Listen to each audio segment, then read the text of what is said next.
Good morning, good afternoon, good evening, wherever you are, whenever you listen to this. This is Riga Security Forum podcast session. My name is Uģis Lībietis. I'm a journalist from Latvian Public Radio, as well as an associate researcher of Latvian Institute of International Affairs. It is more than 8.5 months already since restart of war in Ukraine, and I can tell you for sure as a journalist that there has not been a single day during this period of time that we haven't talked about Ukraine. We have talked about different aspects of this war, about day-to-day war activities, strategies, warfare, military equipment. Unfortunately, a lot of casualties, tragedies, war crimes, etc., etc., etc. However, today we are going to talk about a sphere which is somehow probably mentioned less, because, to be fair, this is the thing that doesn't cause a lot of blood directly. It doesn't attract attention of media and biggest media outlets around the world. But I would say, and I would make a hypothesis, that this is the backbone of Ukraine as it is right now. We're going to talk about digital resilience of Ukraine. So this is why I would like to introduce my guests here. And at first I would say that we have one person here in Riga, which is Anatoly Motkin, who is the director of StrategEast Center for New Economy, and we have guests also online.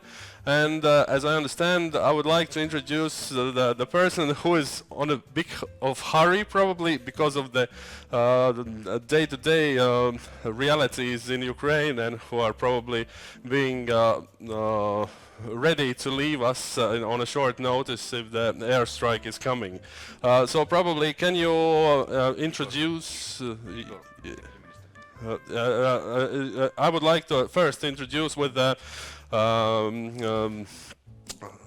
Deputy Minister of Digital Transformation of Ukraine, Georgi Dubinskiy. Nice to see you. Nice to see you. And also Olesya Zaluska. She is USAID Competitive Economy Program Chief for Party in Ukraine. Good morning. Good morning. Hello. And our fourth participant, unfortunately, I have somehow missed your introduction. Probably you can introduce yourself. Elena, Krukovskaya, she's CEO of Exadel, and it's one of the biggest IT companies active in Eurasia and specifically in Ukraine. Either she's placed now in Poland. So I propose, as they've air alarm, and also Igor needs to leave, so I propose to start. Thank you. Igor, if you could start with your opening remarks, I'd be grateful. Yeah, thank you, Anatoly. Sorry, friends. Probably I have to cut my speech because of the air raid alarm, and we have a meeting of our government. And first of all, thanks for the invitation, and I'm happy that you paid attention to the topic of digital resilience. It became not also only very popular right now, but very actual for Ukraine particularly. And we are working on the concept of digital resilience, and we have some lessons we learned during this month. We would be happy, to share with your audience and with our colleagues, because I believe that digital resilience as such, we have to work on this concept as well internationally, maybe to reach some global resilience. So a few words about the background of all of that. This war is, going more than 80 years, and the cyber attacks strongly increased in recent months, and dynamic of Russian cyber attacks began to increase since January, before the full-scale invasion started. We experienced two big cyber attacks in January, 24th of January and 15th of February. We experienced the largest DDoS attack in our history. And this attack cost $1 million because of it was made from different IP addresses all over the world. So another evidence that Russia has a concept where Russia started preparation of their kinetic attacks even before, by cyber attacks, they're preparing their kinetic attacks. So they're using all tactics joint. So, and we saw other evidences of that, and cyber attacks intensified on the eve of the Russian invasion, including Iridium, where Russian deployed Foxblade, which is also it's known as a hermetic wiper malware to destroy roughly 300 systems across then the dozens government, IT, energy, agriculture, and financial sector organizations in Ukraine. And the exploit is critical vulnerability in outdated version of Microsoft. And Foxblade deployment was tailored by specific environments, and also, you know, as a part of this digital resilience, the Microsoft Threat Intelligence Center helped us to prevent this attack and to cope with the consequences of this attack. And also we received information on the 21st of February, on the eve of the full-scale invasion, when Russia started to attack 19 Ukrainian government entities. And for a moment, since the start of full-scale invasion, we have around 1,370 cyber attacks, not cyber incidents, but cyber attacks on Ukrainian infrastructure. And so Russia uses for that, you know, specifically develop software like Thunderworm, Foxblade, again, Whispergate, Teddy Viper, and B truly believes it's kind of a cyber weapon. And Russia, you know, developed this cyber weapon, and we believe part of the global digital resilience is also, you know, we have to think somehow the global response on that, how to limit development of such cyber weapon. And also cyber attacks were coordinated with kinetic attacks. And we saw this evidence that was attack on Mykolaiv on in June, when 7 missiles attacked the city, while the same time Mykolaiv Regional State Administration suffered a cyber attack. But indeed, there was not a single one that caused real damage to Ukrainian economy and critical infrastructure.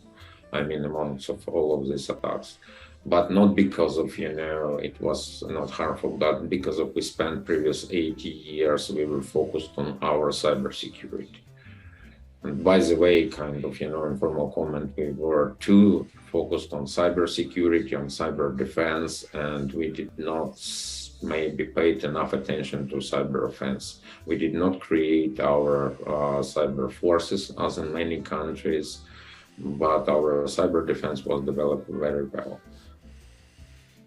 And also, you know, the critical part of digital resilience for us is the security of our data. And transferring data registers to cloud was of the solutions that made it possible to work even when government agencies were attacked. Just literally a week before the war, we managed to adopt a law on the cloud services, and it allowed us to officially transfer data registers to cloud. And by now, more than 100 state and critical information registers were transferred due to the cloud solutions and agreements with our referring partners. Among them, we have Amazon Web Services, Microsoft Azure, Oracle, and as governments of other countries also help us, particularly Poland. You know, the Polish government is very helpful on that. And for instance, in the AWS provided us more than 10 million gigabytes of cloud storage to back up 68 Ukrainian government workloads across 37 US Ukrainian government customers. Another dimension of this war is obviously, IPSO or psychological operations, and it's kind of extension of brainwashing campaign that Kremlin practices against its own population inside Russia. It consists of propaganda, disinformation, concealment of one piece of information, exaggeration of others, and such operations aim to sow mistrust in information sources, misrepresent Ukrainian actors, and promulgate false narratives about the reasons for Russia's actions. And those are both publications for disinformation and spreading of content on social media, as well as direct attacks on that by bots and the accounts of Ukrainian media activists and bloggers. And Russia promotes same narratives in the occupied territory to influence the perception of information. And to provide an access to truthful information in the occupied territories, we launched television and radio in our LIIA application. And Russia puts pressure on media space by promoting its fake narratives, and it is turn effects and opinion on the countries and the decision makers in the United Nations. So Russian disinformation is spreading most, not only in Ukraine, and obviously in Russia for internal market, but not only in Ukraine, but also in Africa, India, China, Middle East, Latin America, with the following influences countries of Europe and the United States. And especially we saw the influences, Russian influences in Spanish and Arabic speaking countries, and that, it caused some change of their opinion on in the United Nations and in the global war, the global media.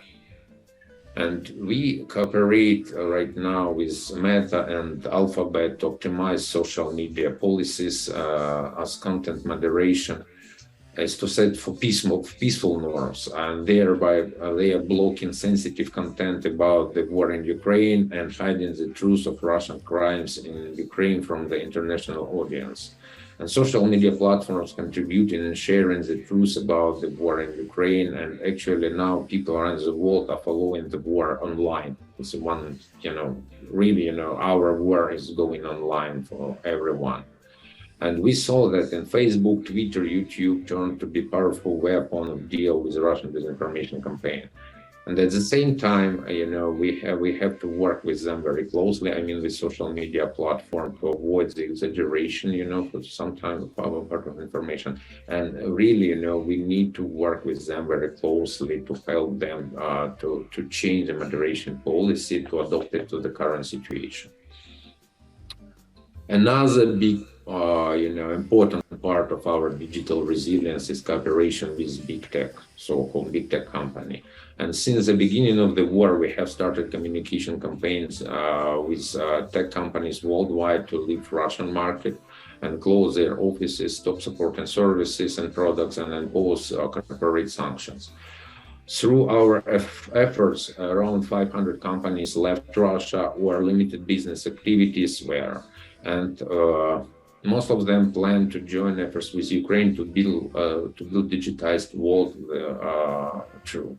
And really, we are enjoying support of big tech companies. I can exemplify that we are working very closely with Microsoft, and with Microsoft plans to become one of the curators of digital industry during the rebuilding of Ukraine. And the company already supported Ukraine for more than $140 million, including support for the government, business, non-profits, and humanitarian assistance for the refugees. We have very close cooperation with Amazon, as I mentioned before, and we transfer their critical data registers, and they donated us space as well. But also they are active, in other areas, and they have helped to provide, support to our unemployed, displaced people, for refugees, and provided everything starting from hygiene kits and backpacks and including some devices for our children.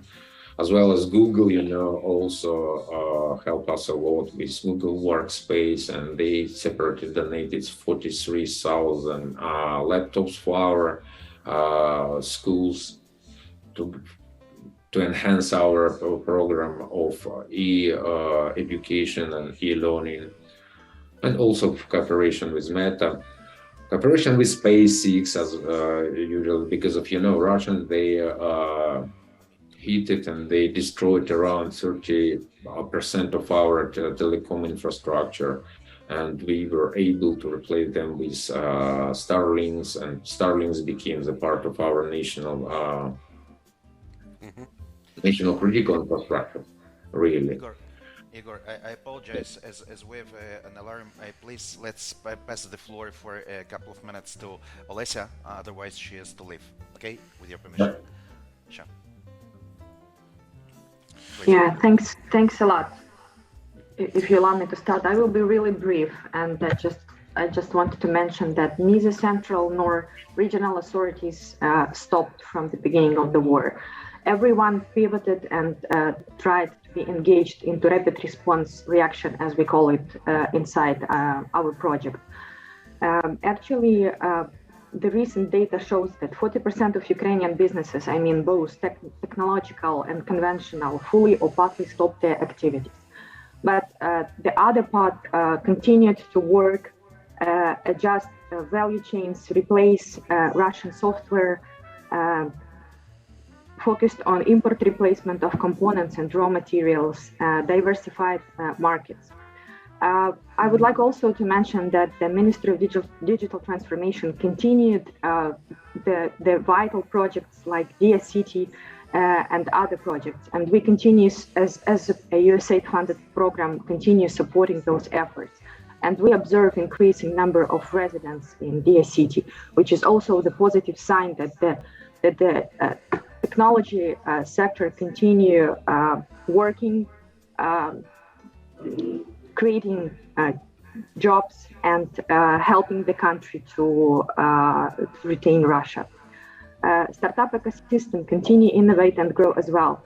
We just got back from TechCrunch Disrupt, where 10 startups were presented with our support, and the delegation of Ministry of Economy and Ministry of Digital Transformation was presented as well. This is like, we were able to meet the high-level officials, US officials, and present the resilience of Ukrainian tech ecosystem, startup ecosystem, and agree on further steps. In terms of rapid response, I've mentioned that we started it in February, in like late February, beginning of March, and for us just to feel that several food producers reopened their facilities in the central part of Ukraine to produce energy bars and supply them to IDP centers. Other businesses just like were also contributed to humanitarian efforts. So what I'm trying to say that both technology sector and conventional businesses were heavily involved in humanitarian support during the first months and continue support as well. But starting, let's say, from summer, they all focused on strategic development, diversification of markets, and looking for new deals and looking for investments.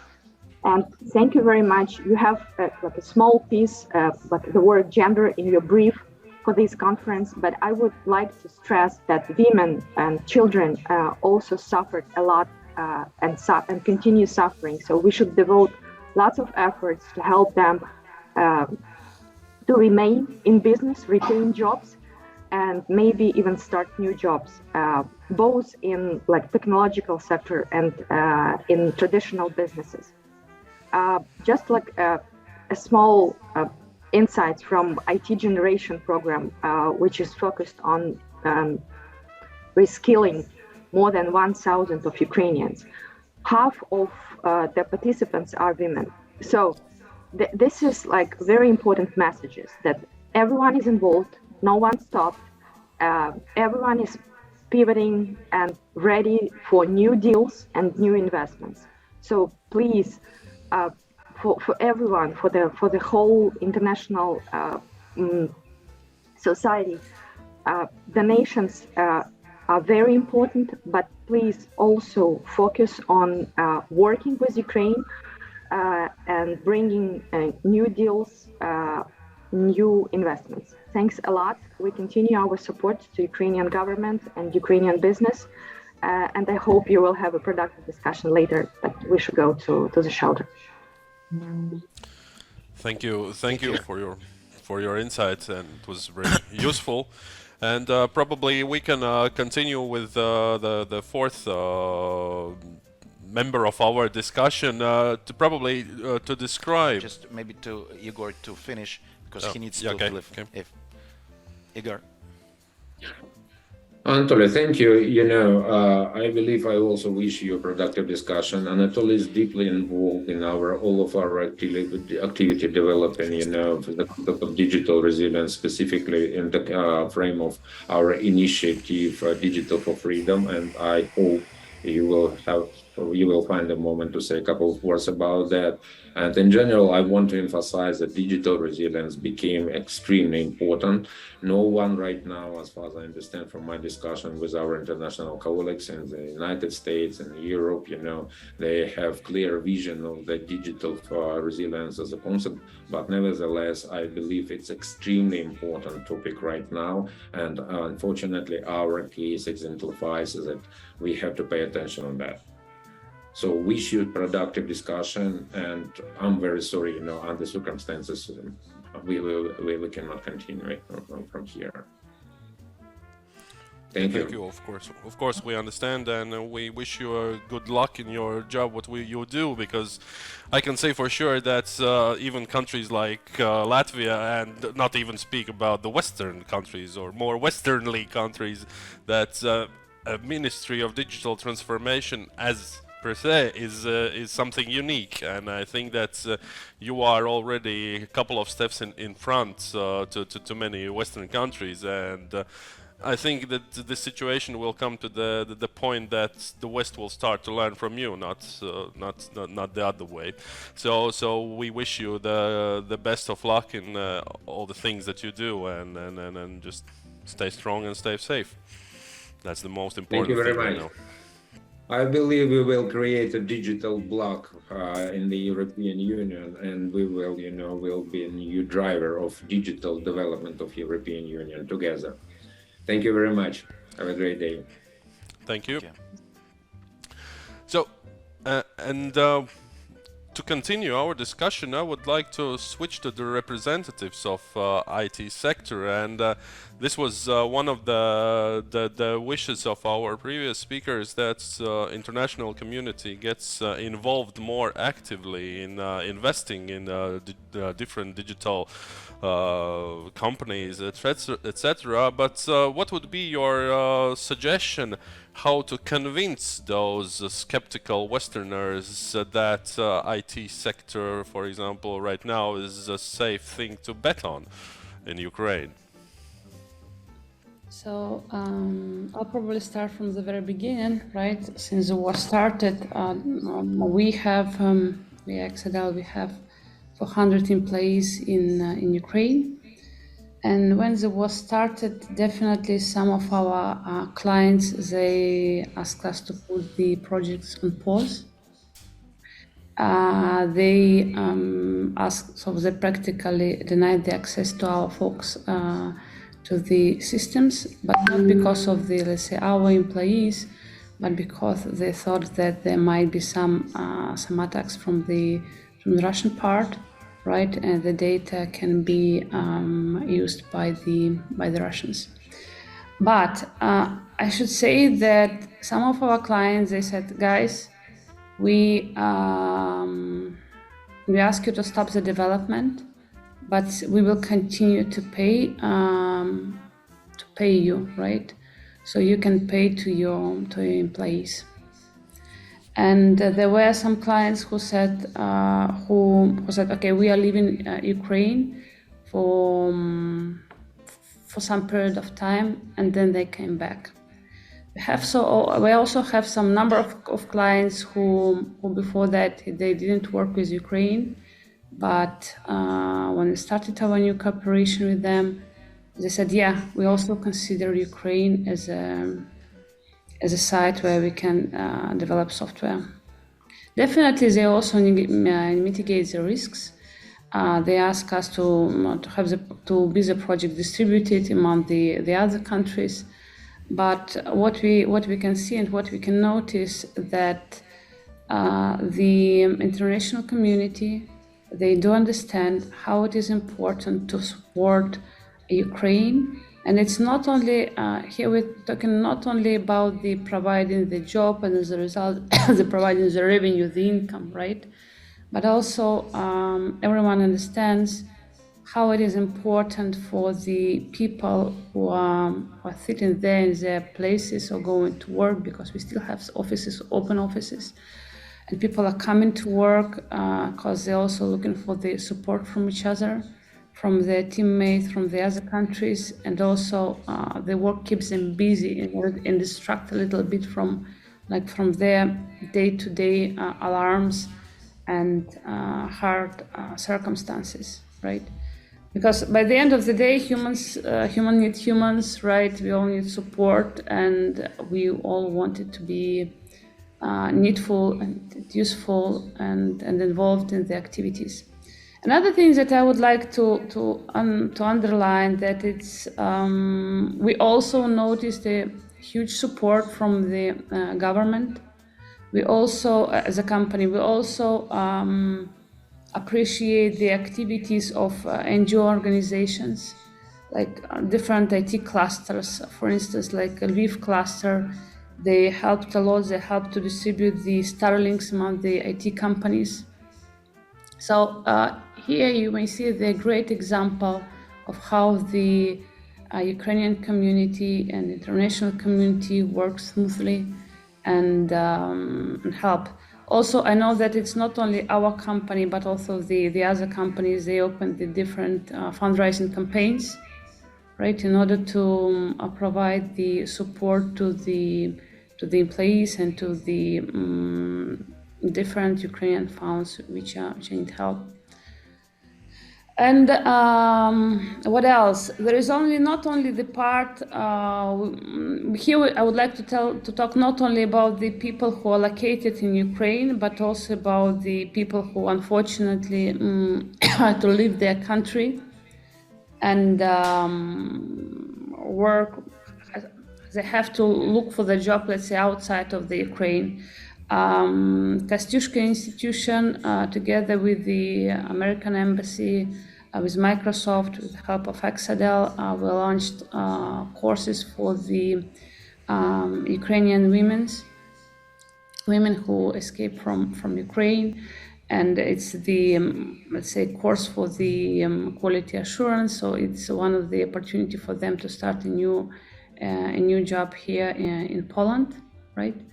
And but when we are talking with all these ladies, the only wish that they have is that the war is end one day and they will be able to come back. So each time when you invest not only like directly into the nations, but also when you invest into the education of the women, children, and everyone from Ukraine, you're actually investing into the Ukrainian economy. Maybe not directly today, but definitely for the Ukrainian future. This is it. Thank you. And I would like you to comment a bit on the ambitions of Ukrainian government in a digital sphere. If we see for the next couple of years, I just wrote out some just a few aspects. 100% of public services for citizens and businesses online. 95% of population, social facilities, main highways are covered by high-speed internet. 6 million Ukrainians involved in digital skills development programs and 10% share of IT in GDP. And that's till 2024. Do you think that in current situations these goals are achievable at all? Definitely, it's hard to forecast, right?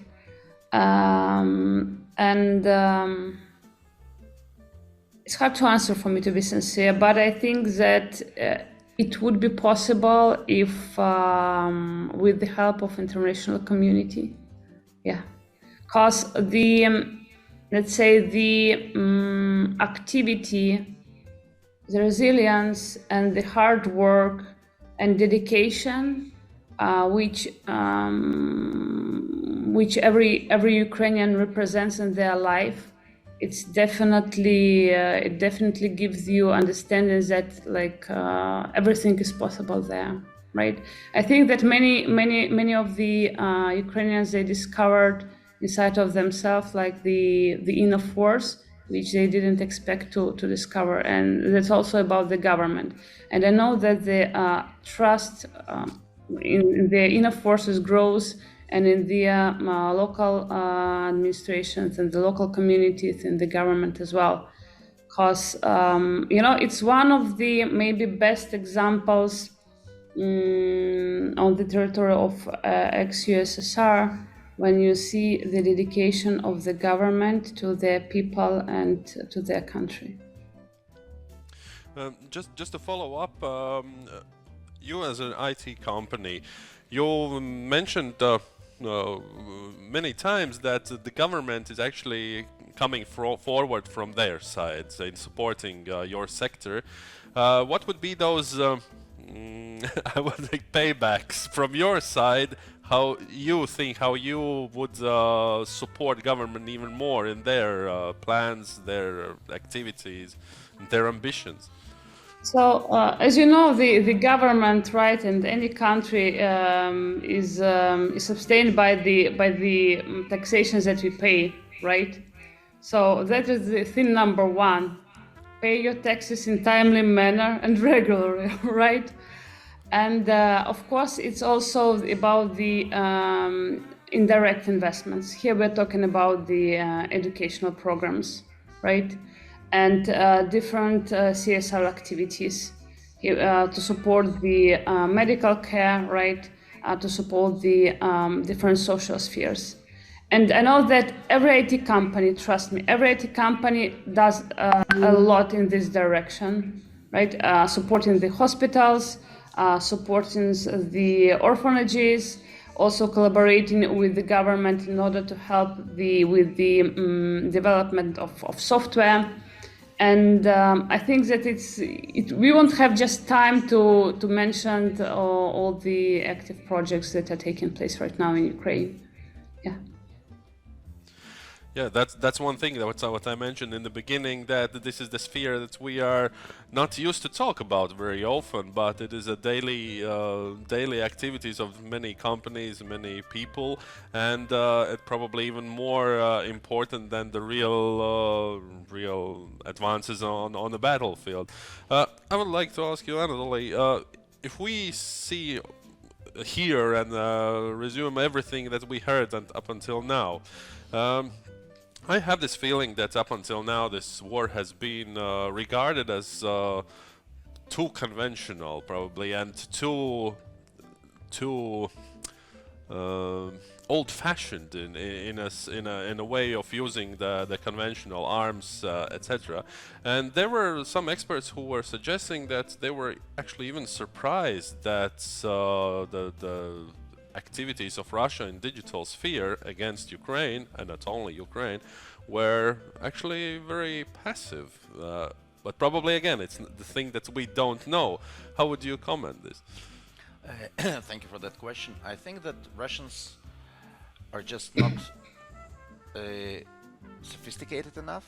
They tried, your neighbor Estonia experienced the first ever Russian massive cyber attack after the Bronze Soldier events in 2007, and the Estonians were the first to put the flag like let's be prepared. And I agree with the deputy minister, with Mr. Dubinskiy, that Ukraine was preparing to those to like more large-scale invasion, in a full-scale invasion, even in cybersphere and cyberspace. So I think that Russians are trying to attack. Ukrainians are just smarter and more prepared, and prepared by also Western partners like NATO that you have just behind your back, and not only. And I think that today the digital infrastructure in Ukraine is much less vulnerable to Russian attacks than the physical infrastructure. And I think that the digital is the second pillar of Ukrainian resilience to Russian attacks, along with military. And I agree absolutely with Elena that the digital today has two roles. First is security. The fact that the main promise made by President Zelensky before he has been elected is the DIA project, the project of digital, he called it the state in the smartphone. It actually assisted enormously to Ukraine amidst the Russian invasion. The people who lost their physical passports, their virtual passports had the same role, and they were also legal document. The same with driving license and many, many more. The second is actually what Elena was talking about is economic factor. New jobs, keeping the existing jobs, assisting to existing businesses in non-related spheres and sectors to remain active. So I think, again, back to your question, Russians are trying to do their best, but their best is not good enough. You mentioned this vulnerability of physical infrastructure, and all the time when we speak about digital things, I have a feeling, come on, it's all because of electricity, and you can't use you can charge your phone because you have electricity, you can use your laptop if you have electricity. How these vulnerabilities of physical infrastructure, what is their effects on the digital resilience of Ukraine right now? Because to be fair, yes, we heard that a lot of services are now in the clouds around the world, partners are helping, but still, it's enough to get one of those big systems out of order, and does it mean that everything collapses? No. How do you think? Russians tend to say that we need to attack the decision-making centers. Ukraine is great and resilient because they don't have a single decision-making center. People in the field make the decisions. The same for your question. Russians think that if they will hit the electricity grids and generating centers, they will actually shut off Ukraine. It's not true. And amidst the very beginning of the invasion, we've seen what happened with Starlink terminals that actually replaced the stations of the cellular providers that were hit by Russians. They were replaced by Starlink, and they kept the network active. The same with electricity.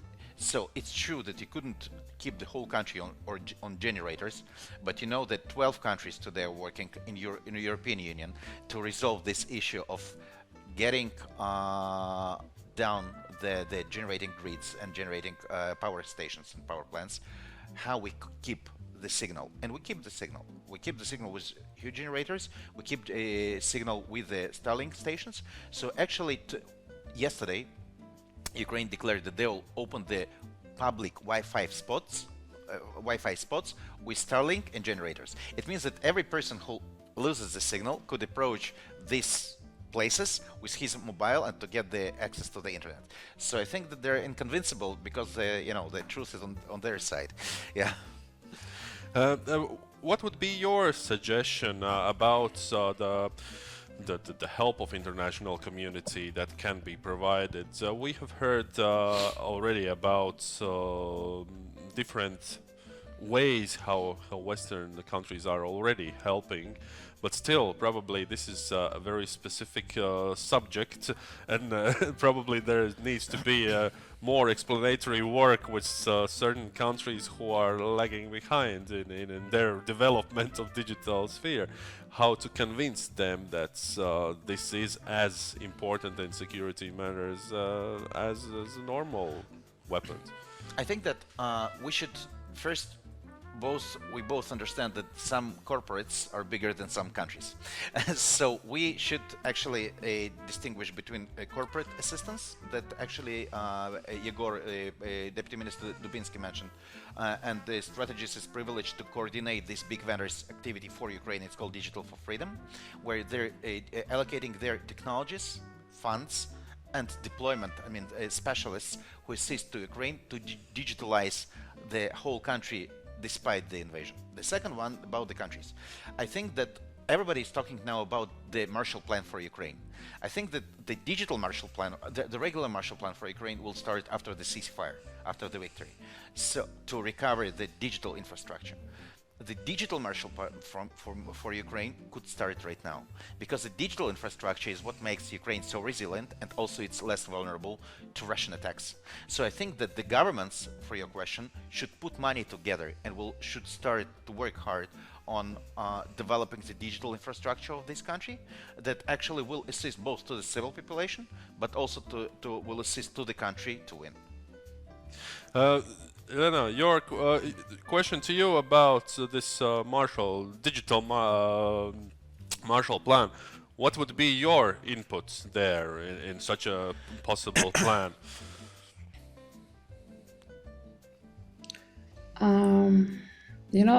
Unfortunately, I'm not the technical one, right?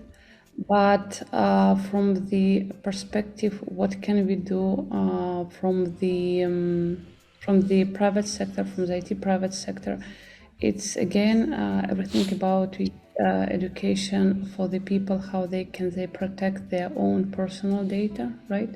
Because we know that also people private data is also hacked, and also contribute to the different social spheres where probably the government just doesn't have enough money and just doesn't have enough of hands to help and to protect. That is how I see how the private sector can help, right? And how we as the company also can help. And this is about the time that we have to round up our short discussion. Unfortunately, it was so short, and unfortunately some of the participants of our discussion had to leave for security reasons for bomb shelters, and that's the reality in Kiev we're facing now. To sum up, just recently President Zelensky, when addressing Western leaders, said that at first we need air defense, then we need just simple weapons and economical support, and we need support to keep our country running. Digital resilience is one thing that helps Ukraine to stand with straight back right now and to keep on going and doing their daily business as usual. And probably just soon, very soon, when the world will end, and we all know which direction it will end, we will look to Ukraine and ask for their advice and their help to adjust our digital resilience in the Western countries. Thank you for joining us for this Riga Security Forum discussion. Bye-bye.